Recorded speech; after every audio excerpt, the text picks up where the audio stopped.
Hello everyone, welcome. We are very happy that you joined our lecture. We are very honored that we have such a special guest, such a special artist today with us. Dr. Christa Sommerer and Dr. Laurent Mignonneau are internationally renowned media artists, researchers, and pioneers of interactive art.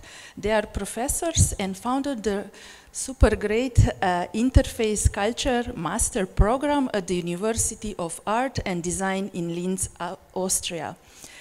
You can also see their artwork downstairs in the second platform.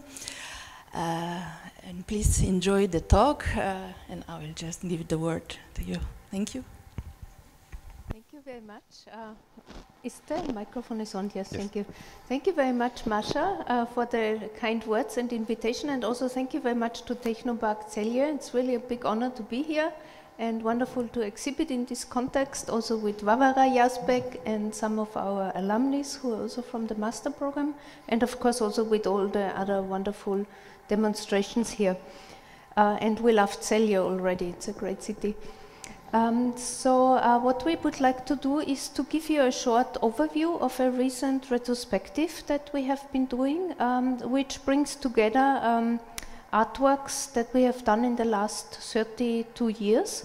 And there's also a book we can pass on later, which gives you a bit of an overview of the works that Laurent and myself have been doing. So in 2019, a curator, well-known curator, Karin Ollenschläger, approached us and asked us to prepare a retrospective exhibition.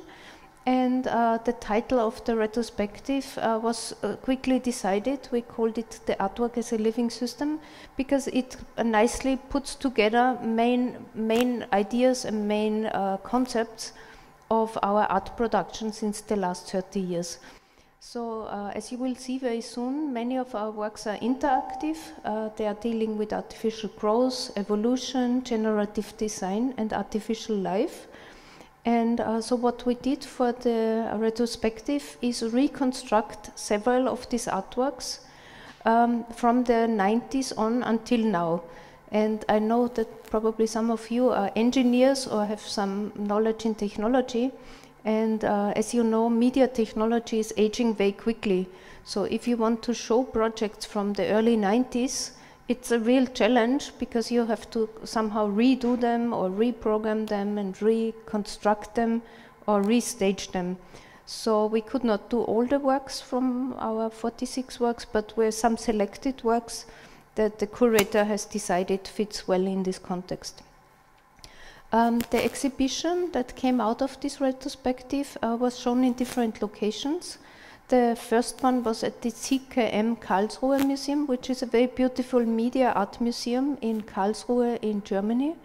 And at the second place, it was shown at the OK Center in Linz during Ars Electronica. I think Masha have seen it, and Barbara too. And the third location was in EMAL in Brussels. And right now, this exhibition is also at the Azcuna Centroa in Bilbao. And from the descriptions of the exhibition, what the curators sort of described this exhibition is that it puts together science, technology, and art with a special focus on the art of interface. And as you will see, Laurent invented a lot of innovative technical interfaces that are connecting physical worlds with artificial worlds through natural sensors or through sensor technologies. And in many of our works, it's also about evolution and growth and the idea of audience interaction.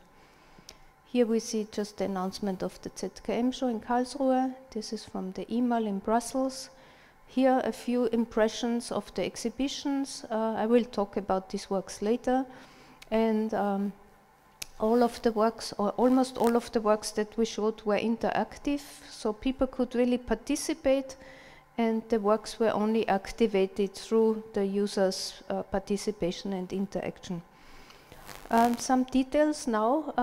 Are there engineers in this audience here? Okay, one engineer, and the others more artists? Or? Okay, more artists. artist here, yes. So human-computer interface is an area in computer science or in engineering that is dealing about how to connect computers and humans and how to design those interfaces. I mean, your mobile phone is an interface, a computer is an interface, but anything can actually become an interface. And what we did, or still do in many cases, is try to design intuitive and natural interfaces, mostly for art purposes, and also find ways how to digitally enhance human senses and capture data through these interfaces, and then link this data to different algorithms, for example, graphical algorithms of growing things, or sometimes generative displays, graphic mostly, but sometimes also sounds. And we call this the artwork as a living system. The first work I show you in this context was actually the first collaboration from '92. Maybe Laurent wants to tell a little bit about it, what this is and how it works. So here you see plants that are presented to the public. There are 5 plants, and behind is a large screen, and the public is invited to touch the plant, to go towards the plants, and then just get a contact with the leaves. You don't have to manipulate the plant at all, and the plants detect your charge, your natural charge from the body. So it's like a static electricity. You are not discharging this to the plant because the interface is very high impedance, and so it's only measuring the field that you have around your body.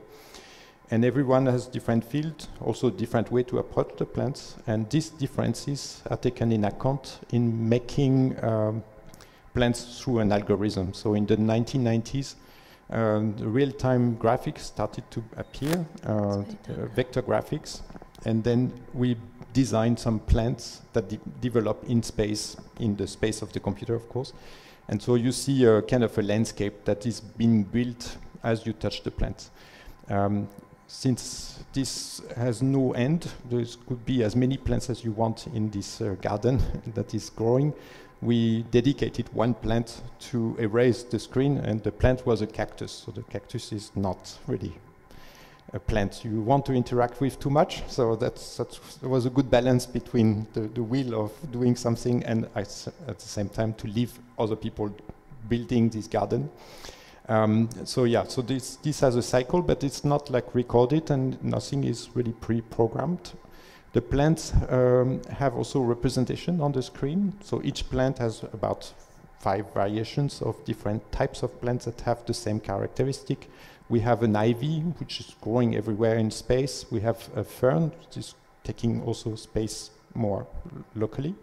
We have a small bush, so the trunk is reaching the top of the screen, and we have a moss that is growing mostly on the ground. So all these plants have been selected because of these characteristics they have. They actually, in nature, they need to have their space, and they develop also strategy to occupy as much as possible territory to survive. So we try to reflect that, and you see also that the plants, they are permanent plants. Everyone can have them at home. They are presented on the column, so it's kind of artificially made, but the picture, it looks more wild. So there's a kind of a contrast between the... Sorry? We have to move on. Oh, we have many things to show. Sorry, yeah, Laurent likes to show you all the details, but we have to move on a little. So the same principle was also used for this work, which uses again plants as interfaces. This was done in 2004 and restaged also recently for the retrospective. Originally it was shown in Japan at the House of Shiseido. And what you see here, it's a bit dark, but you see these flower pots with plants inside. And if you approach the real flowers and touch them, this is the restaged version from the retrospective, then similar plants grow on the screen. So we see some peace lily, some ferns. This is one of our alumni, John, who helped us also for the retrospective. This was a shot at the OK Center. And basically we also prepared this very large vaulted screen that is inspired by Monet's water lilies, and that gives you also this semi-immersive feeling of being inside the image. So let me show you here a few shots. So these plants are hanging there, and they actually sense the environment. But once a person is coming, then Laurent created this idea similar to the plant growing, that when there is a connection between you and the real plant, this tension difference captured and leads to the growing of the artificial plants that appear on the screen. And you also made these plants, the real plants, always fading away if there's no interaction. Yeah, we don't have then in this case I solved the problem with erasing the screen. There's no, it's not erased, it's just like you add plants and the old ones, they get whiter and then they disappear slowly. As you add more plants, then the old ones fade away. So that means it's endless. And the plants reflect also what is found in nature, that things grow over all the time, the old plants. So you actually have a kind of infinite growth of the picture. Then the next work I want to show you is also coming from the retrospective. Originally it was built in '99, and at that time we didn't really have any large touchscreen solution yet. This was not commercially available. So Laurent made an infrared touchscreen. You constructed this back then. But now for the retrospective we could of course use already off-the-shelf big screen and a touch frame that does exactly the same what you did or what you invented back then. And what happens here, we restaged, it's a bit dark here, we restaged a train window situation, like from a Shinkansen in Japan. I think here we see it a bit better. And then when people are touching the screen, then an endless landscape appears with images that always recombine, and you're using this algorithmic generative design. Oh, sometimes it works. This leads us also to this idea of artificial life. So we became in the early 90s very fascinated by this idea of open-ended and recombinatory works, where the users or the participants have some form of interaction, and then this interaction leads to creatures, we call them creatures, that have their life by their own. And in this particular case we have a pool that's filled with water. This is a shot from the Van Gogh Museum. And when people are drawing something on a touchscreen, then they create these creatures or abstract jellyfish-looking forms that swim in the water and evolve also in the water. Here we see, this is a shot from the from the OK Center, also with Tiago and Tian. And as people then put their hand in the water, they can also play with these artificial creatures and see what they are doing. And the creatures' designs is also created through the drawing. So the drawing becomes a genetic code that then determines how the creatures behave. And we don't have time to go into this, but the energy level and the fitness and the speed, all this is coming from the drawing. And eventually these creatures, when they meet, they can also mate and have children, and you have a form of small evolution that happens in the pool. Oh, yeah, sometimes it disappears. So we see here a little fish swimming around. We don't do anything, seems to... Okay, I hope you can see something. A person touching one of these creatures, then they swim around, and eventually they make children. If they find a prey, they want to kill the prey and then propagate their genetic code to the next generation. This is really very shaky. Then there's another work that's also old from the 1994 that Laurent redid, and that was, I think, easier to reconstruct, relatively easy to construct. Do you want to talk about this one? Yeah, so this one uses a flashlight, normal light, actually, from on battery, operated on battery, and then the idea was to light up the screen, and then the butterflies would be attracted. That's what what I experienced when I was a kid in the countryside, and I think maybe it works here too. So the night butterflies are coming, they see the light and they are attracted to the light. So here it's the same principle, you do it with artificial butterflies. The butterflies are actually not pre-calculated, they are not been pre-designed. So I made a small fly simulator for the butterflies. Butterfly simulator, so the wing, the flap of the wing, and then the weight of the butterfly is taken in account. So that if, and then they are created by random at the beginning. So they may be working or not. So actually at the beginning they may fly really well or slowly.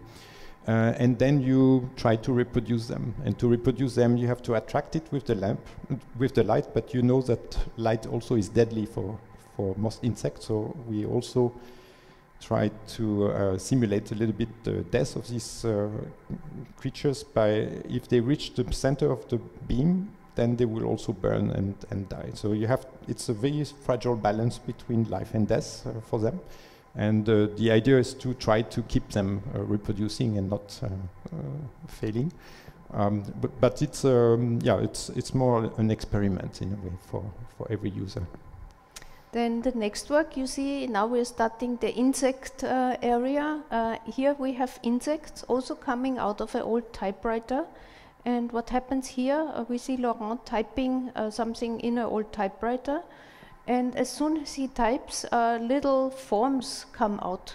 They look a bit like small spiders or a bit abstract insects. And here the trick is that the text that you are typing is actually the genetic code. So if you write A, B, C, D, E or something, then you get a little creature. But if you change A, B, C, F, G or H, H or whatever, then the creature looks different. So it's really the genetic code comes from the text. And also these creatures can reproduce. They can propagate on the paper, and you can also feed them by typing some more text. So it's really fun. I think, have you tried it? It's a really a bit surreal experience when you're using this typewriter and see what happens on this paper. Here, this is one of my old school friends. She knows still how to type. And you can really see suddenly those little funny creatures coming out of this mysterious looking machine, and the paper is also moving with the machine. So you created also this, you want to talk about how you made this? Yeah, the machine, I tried to not modify the mechanics, so I put the electronics below. It's looking at the mechanics, and so when you manipulate the keys, the computer knows which keys it is, but also the scroll and the carriage have sensors.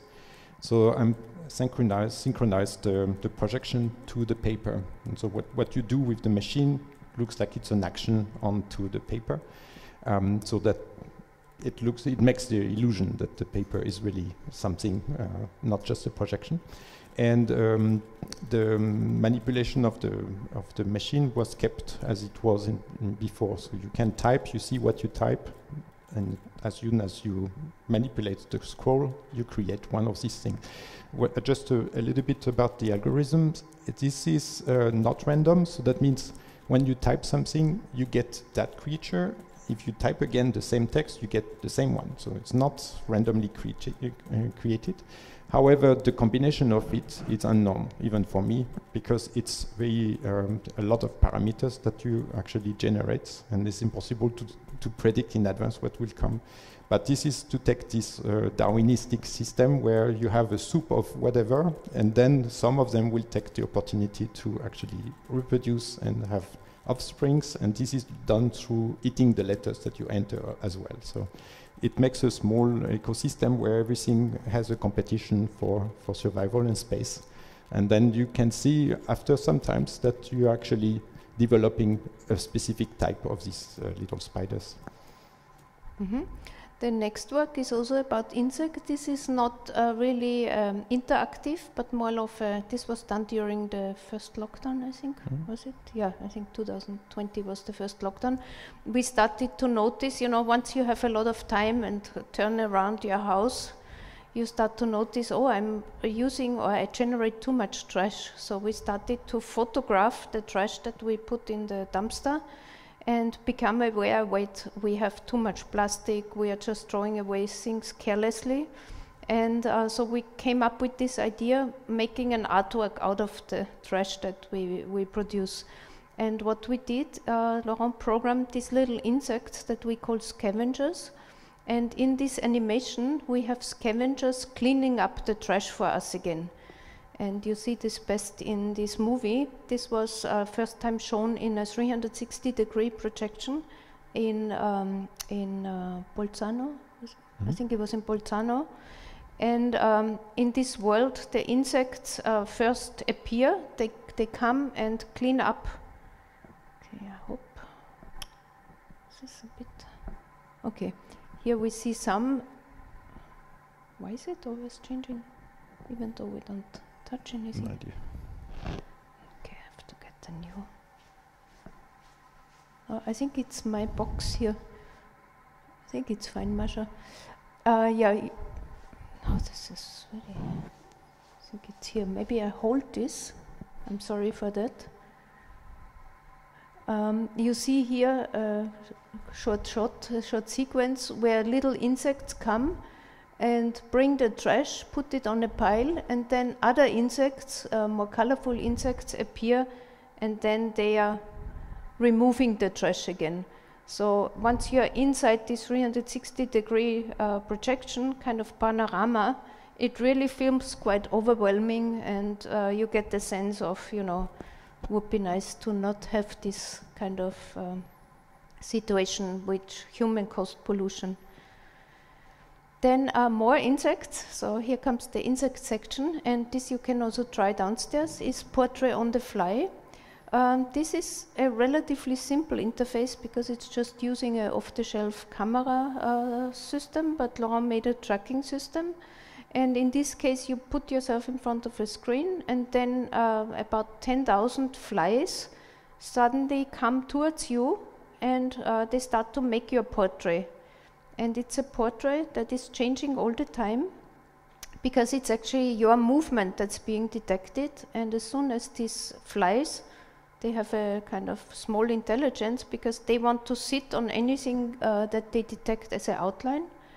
And once they do this, and if you stay a bit still, then you might see your own portrait appear out of this sort of very busy swarm of flies that hectically move around. And you want to explain the algorithm? Yeah, there's no tracking actually. It is not the right term. I mean the detection. Yeah, there's also no detection in the sense the flies have only one rule, is to walk onto the video directly and evaluate the pixel value. So if it's bright, or it suddenly changes, so if it's brighter than before or darker. If this is the case, then they don't move and they're waiting. So, and as soon as the next pixel will be just the same like before, then they start walking again. So with one rule, I wanted to make an experiment to see if we can generate complexity with only a very simple rule. And here the complexity comes because we can't track. Our mind, our brain is not good enough to track 10,000 flies at the same time. We can't, even if you want to follow one, you will have trouble. You will lose this fly, even though they don't disappear, they just walk around. So we have our limitation in terms of recognition, but at the same time we also recognize things with incomplete information. So when the flies are making some lines, we recognize this as ourselves. Well, actually, it's only some incomplete drawings. So it's more like the interplay between our way to recognize something through the flies. And a similar idea, but actually different software was used for the work that you also see downstairs, Homo insectus. And in this case, it's not flies, but ants. And you said the algorithm for these ants is much more complex, because maybe I show you here on the video. Again, the ants are making the portrait, but this time the ants are not there already. They are coming out of little holes that are in this sort of almost like concrete type of wall. And once they are inside, they appear, and at one point these ants are all forming these traces, and you were inspired by observing real ants and recreate somehow their movement. Yeah, I wanted to get close to the animal I was representing on the algorithm. And of course, this is not based on one rule. This time, there's a lot more to care about when you talk about ants. They follow trajectories, they follow paths, they create passes, they also change passes. And the path is basically the contour, but this time it's not just stop or go, it's actually go towards that place, and they are sort of autonomous. So each little, I tried to make it not from an external point of view, but from the ant point of view, to choose themselves where to go. And you see that it's quite coherent, because then when you move, everything is reformed quite fast. And in order to not have all the ants going to from one point of the screen to another, I decided to make some nest, and so they will go back to their nest and then go out only when it's necessary. And so like this, the picture is really it's really rapidly made through the interaction. Mm-hmm. And the one that you see downstairs have 20,000 ants, so if you take them all out of the nest. Then this software, same software, we used it also for a large projection. We were lucky that during the there was a very short time slot between the second and third lockdown, I think. So we were lucky that the Museumsquartier in Vienna, maybe you know this place, it's a really nice area in Vienna with a lot of museums like Ludwig Museum or Modern Art Museum, and a kind of pedestrian zone, and they allowed us to use the Ludwig Museum for a large projection. So we projected, I don't know how many thousand ants onto the facade of the Ludwig Museum, and a certain section was also for an interactive display. So we had a camera inside the courtyard, and when people put themselves in front of the camera in the courtyard, they could also see themselves being composed from the ants, exactly like you have it downstairs, but just much bigger. And of course it looks a little bit creepy or a bit scary when you see yourself on such a big facade. And actually we were quite lucky, because everyone was dying to, get out of the lockdown and, do something in public space. And there was right at that time not a strict rule of, if you can meet or not. So we had a lot of audience, and people really enjoyed it, I think, this short feeling of, being outside and interacting in public space. There was also a very large tent where we also had those projections of the ants on it. So all together, I think it was a really nice experience for us to show these works in such a large context. Most recently, the same software, but with flies, but in a reverse way, is shown at the Ascona Centroa, where we have a retrospective right now. This is a beautiful building where Philip Stark did a kind of reconstruction of an old brewery. There's a museum, there's a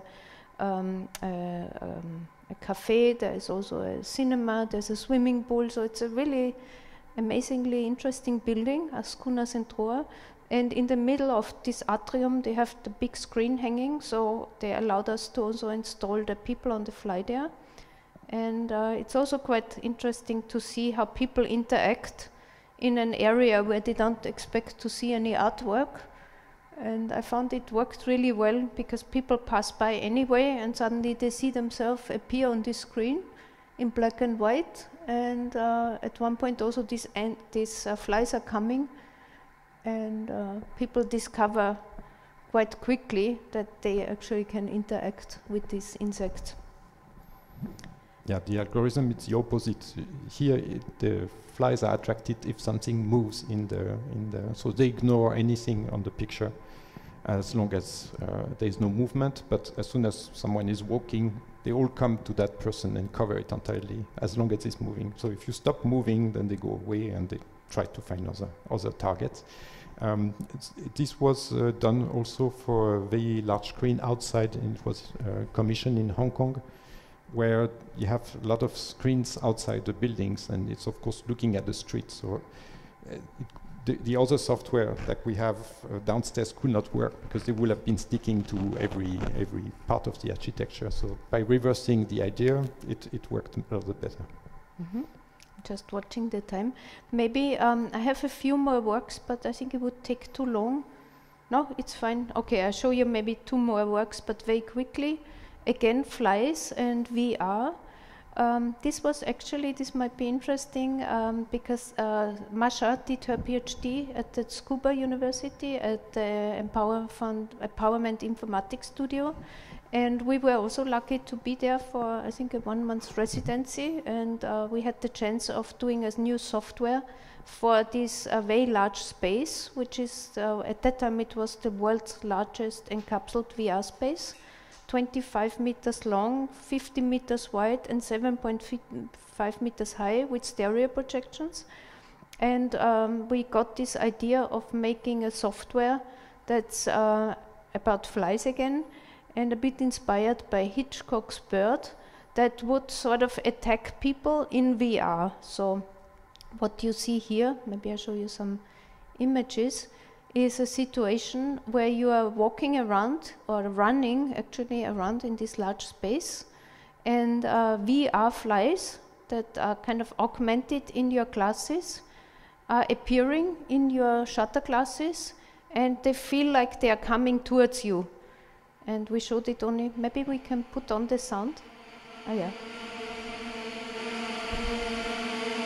And it's, even though you know it's only VR, it really feels a bit scary and creepy. We had also a school class. Then we prepared these fans for interacting with the flies. And of course, this is only one-time opportunity to show this, because I think nobody has such a large screen now, or large projections. And we see here the lady with the tracker devices. She's the one who is conducting the interaction. And you see that children really got quite into it. They really felt like they are physically interacting with these flies that are swarming around them. And in terms of VR, or in this case augmented reality, we also just finished a nice research project. You see here Dr. Tiago Martins wearing a HoloLens application. And what we developed here is an archive, a virtual archive, based on our own data from our own art production, but also linked to a data set from the University of Krems, which is about Austrian media artists, the ADA archive of digital art, mostly Austrian, but also international artists. And what Tiago did, he prepared this HoloLens application where you can interact with archival data inside the augmented reality set. So let's watch this movie shortly. And as you know, augmented reality is hard to film, so this is an overlay. But we see here one of our students, Balint, taking the data physically actually, and then placing them in space. And the idea is here that through physical interaction you can interact with all this data that floats around you. You can zoom in, you can zoom out, you can pin, you can go deeper inside the data. There are some word clouds as well. And this is more of a research project, so we would not say that this is an artwork, but more like an experiment in how to show archival data in the future. And I think I would stop here, and I don't know if we have time for a question. Thank you so much. This really excellent lecture. So impressive artworks. I have to say that one of my best exhibitions that I visited was your retrospective at ZK. Thank you, Masha. Thank you. A really rare opportunity to try out all these artworks. I'm still very amazed, and even when I give lectures about your artworks, such an amazing and advanced artwork created in 1994, 1992. Congratulations. Thank you, Masha. Such an inspiration for all of us. If there is any questions, please, this is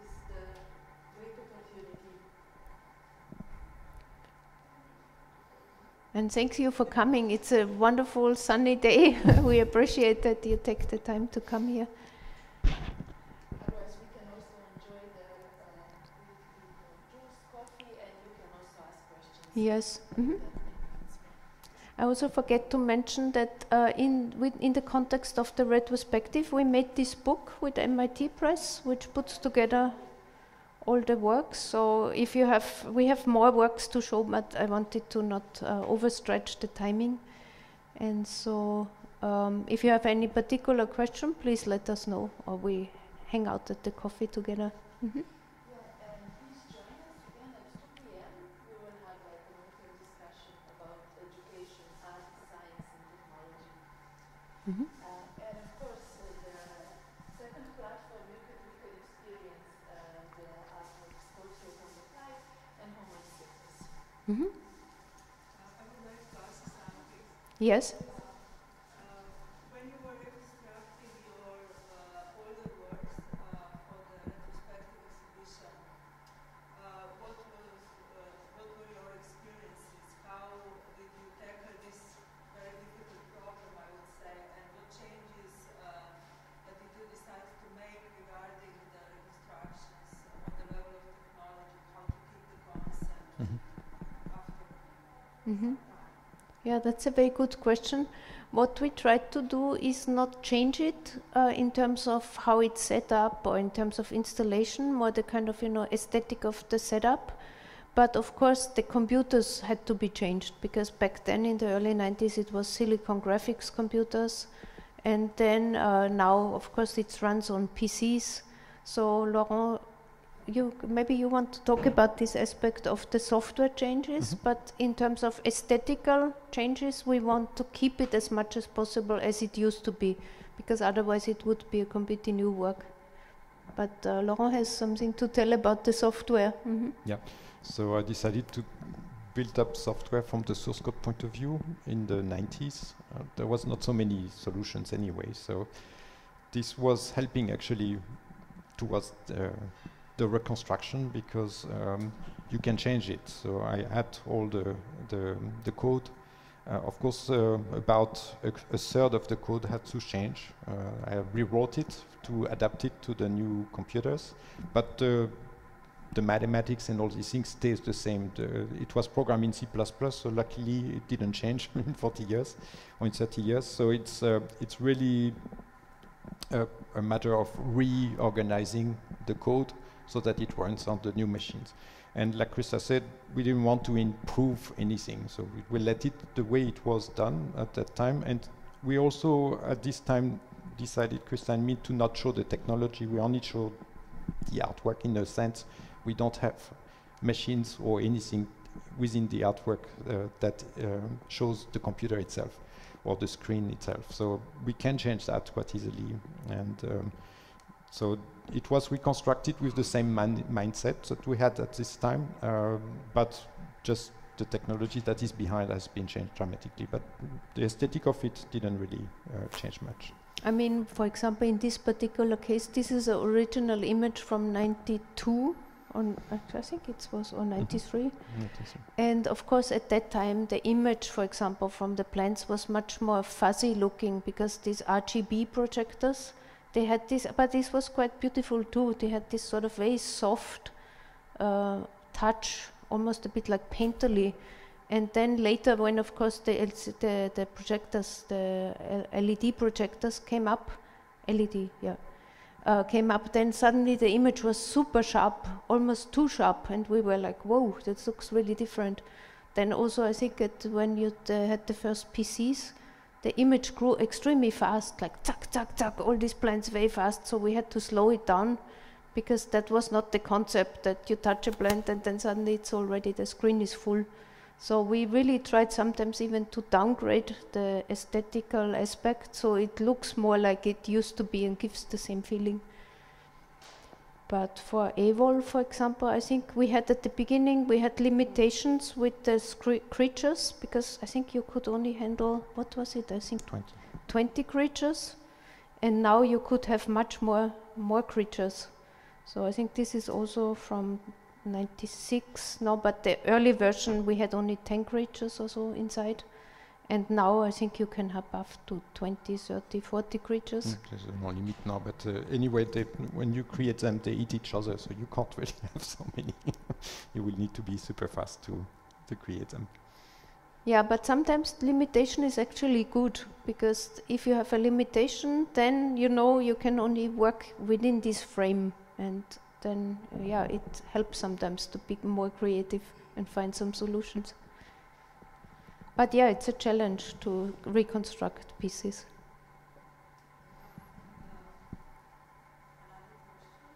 What about this interactive archive in augmented reality? What kind of information does it contain? Also the code, or is it also the videos? Or what? Yes. It has images, it has word clouds, it has all the videos, it has also, didn't put it in, we have a lot of book scans now, so all our books and catalogs have been scanned. They will also be inside. And the idea is to actually link it to the existing ADA archive of Oliver Grau and Krems University. So, for example, if somebody wants to, or a student wants to know more about plant interfaces, they can grab maybe the keyword plant, and then suddenly all the other artworks of students or artists who did something with plants pops up, and then the concept is that all this data float around them, so not just screen-based, but they would physically interact with this data and maybe get some inspiration, or you know, have a more immersive feeling of interacting with this data. And we also have 3D representation of the artworks. So you can actually see it from all kind of angles. They have been digitized. I mean, we have to say this is all more a research prototype. And we did, Tiago now did at the end of the project, he did also some user studies. And it's very beautiful and nice, but of course we still see also the limitations of it. Like, for example, in a public exhibition, we noticed that not so many people are used to these HoloLens applications. Firstly, because it's new to them. Secondly, it's also maybe the interface is also still something that's not so intuitive yet. So I think the technology is not completely there yet for, you know, being really used in museums that much. I think it needs to become more seamless in the future. But I mean, this was more of a research project. And is there any limitation about the amount of data or points, vertices? Is there some problem? No, we solved this actually. So it's connected to a server, and as you text this information, the server is sending new information. So it's not locally into the headset. It's actually connected to the internet. So it can, in the end, if everything is really prepared, you could have any kind of database loaded in real time into your system. Thank you. Thank you.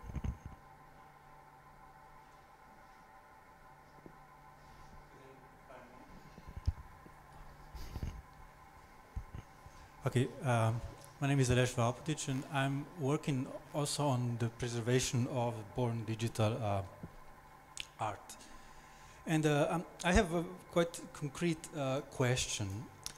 Some of your artworks, I expect, are in museum collections. So can you basically explain in what way your art piece is like taken from you and then acquired by a museum?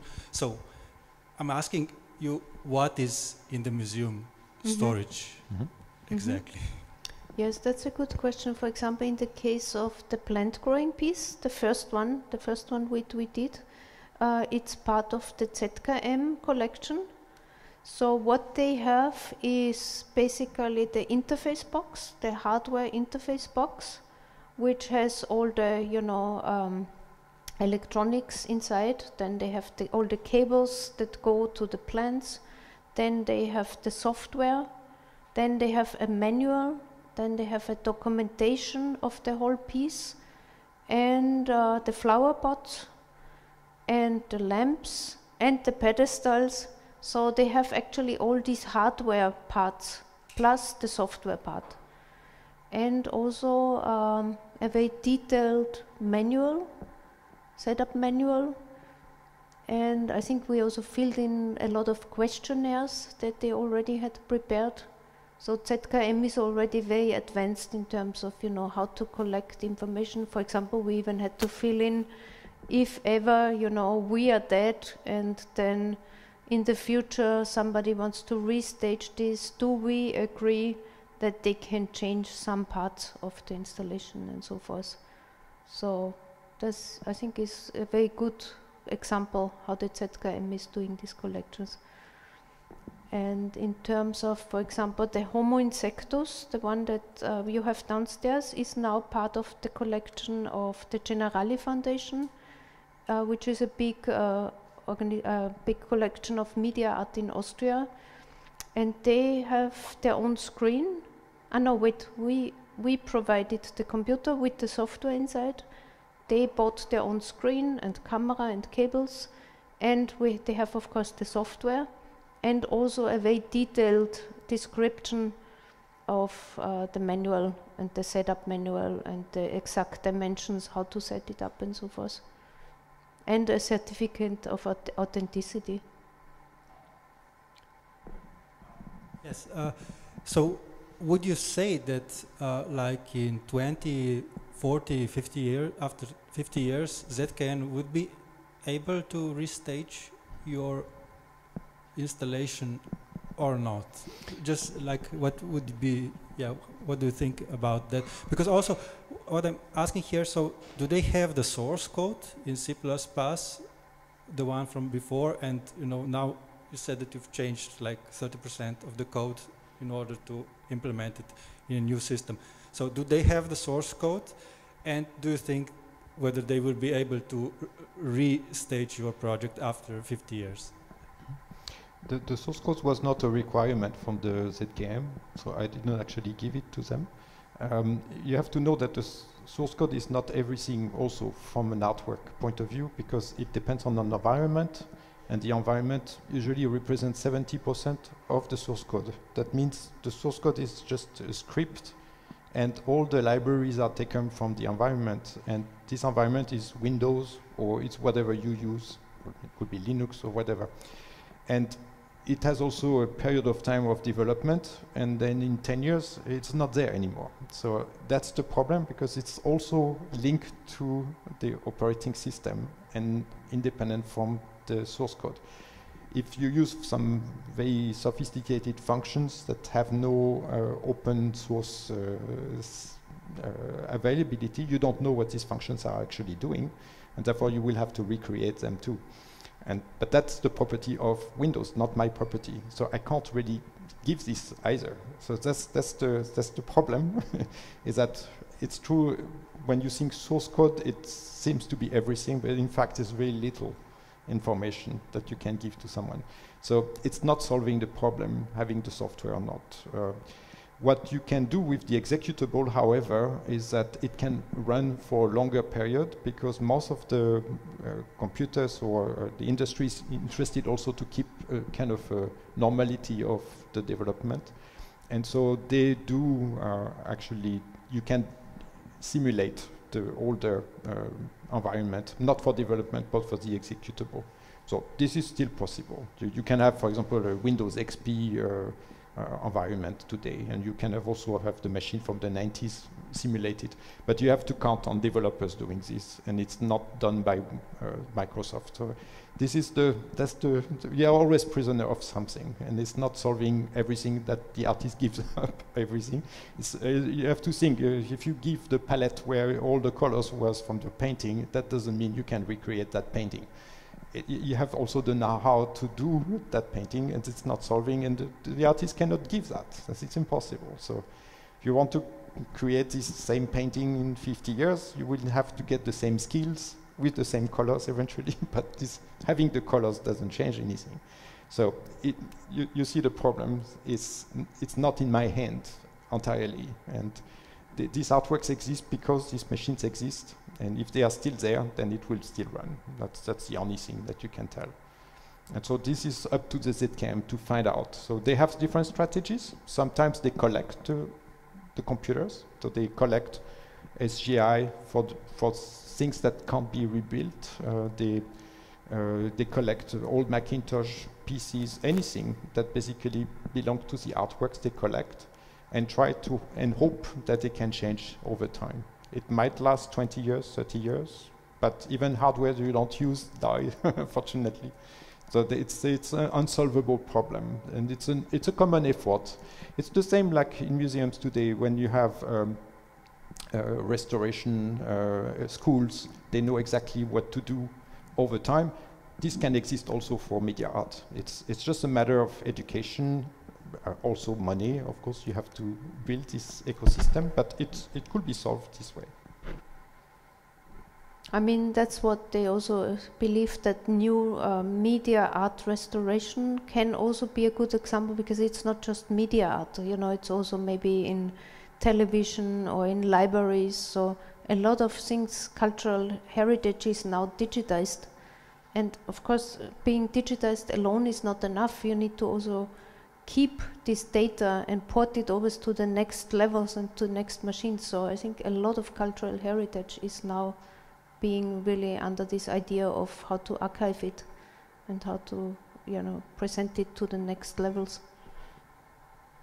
But it's very interesting. So you are dealing with media art in and archiving and digitalization. Yeah, I have a research project basically dealing with this sort of issues. Mm-hmm. Very nice. It's maybe good to connect to the ZKM in Karlsruhe, and they are quite advanced. Margaret Rosen. Yeah. She, maybe you know her. Yeah. I know about her. Yeah. Not her person. But it's a challenge. I mean, there's not like one solution. I think people are trying out now a lot of different formats and strategies, but I would not say that our strategy is the best. Maybe there are better strategies. It's just like learning by doing in a way. Mm-hmm.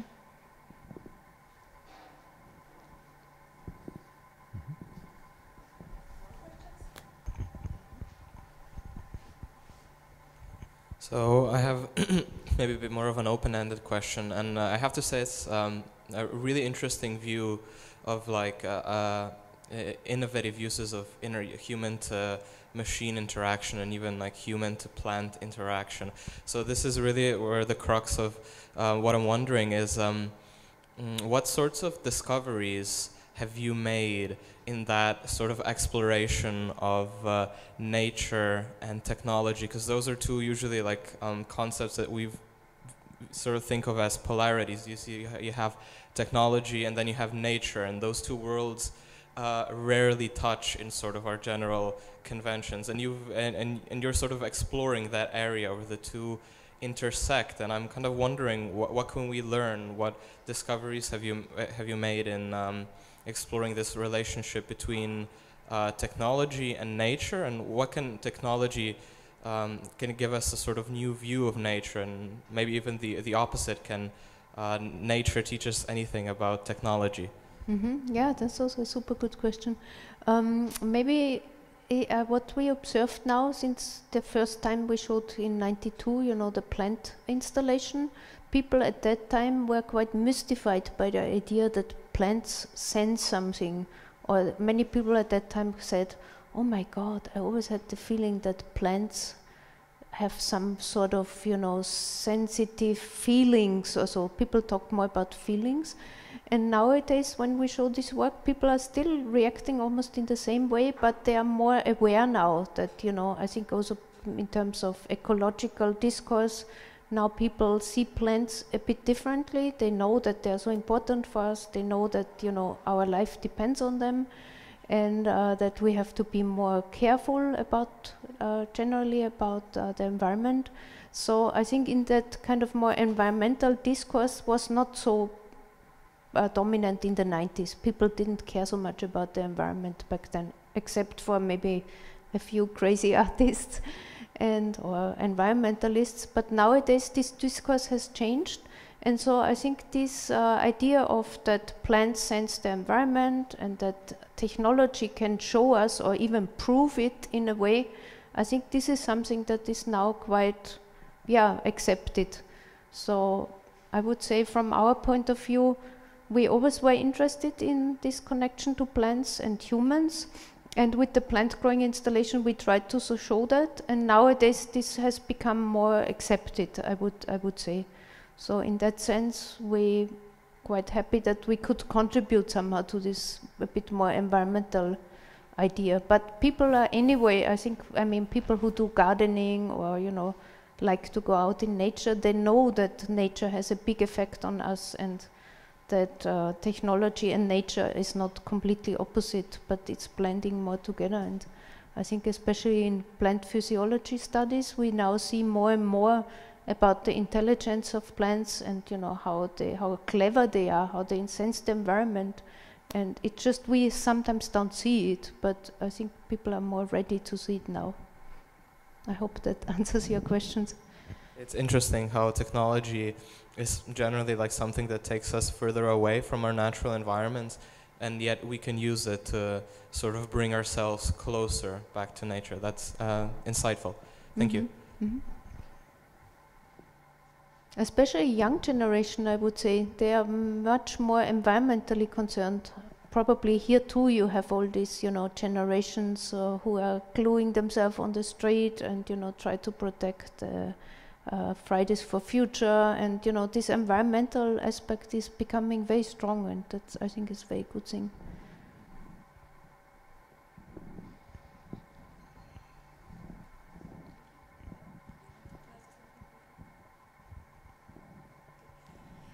Thank you also for really interesting questions.